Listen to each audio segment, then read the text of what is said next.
You ever notice how a broken gutter can turn into a full-blown lawsuit? It sounds dramatic, but that is exactly how climate-related maintenance failures work their way into injury cases.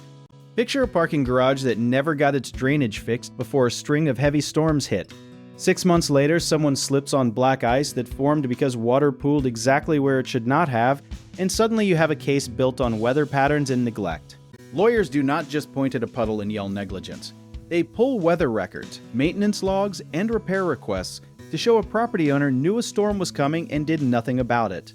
That is the real proof link right there, the gap between what the weather forecast said and what the maintenance team actually did. If the forecast said freezing rain for 3 days straight and the property manager ignored 10 complaints about a leaking roof, that timeline becomes evidence.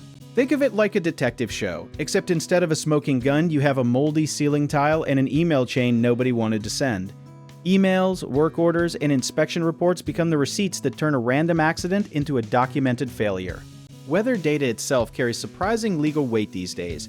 Courts often accept certified meteorological reports to prove that a specific storm, freeze, or flood event actually happened on the exact day of the injury. Combine that with photos of the hazard and you get a timeline nobody can argue with. It becomes storm hits, hazard forms, injury happens, all lined up like dominoes nobody bothered to knock down early. Here is where people get confused though, thinking one flood or one heat wave automatically means the building owner is guilty. It does not work that way since the law usually needs proof of foreseeability, meaning they should have expected the problem and fixed it in time. Foreseeability sounds fancy, but it just means common sense with paperwork attached.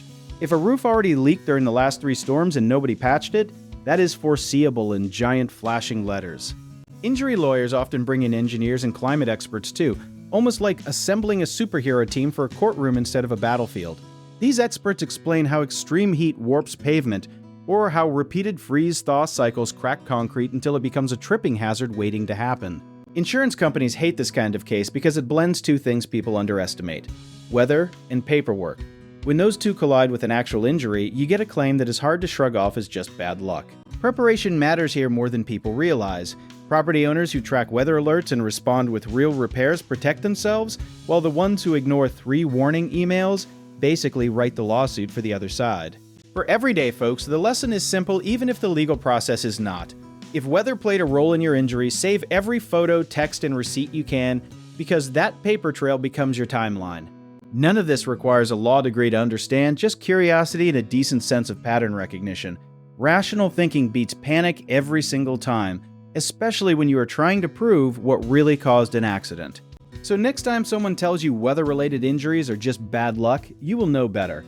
Want to learn more about how accident injury lawyers build these cases? Check out our links in the description.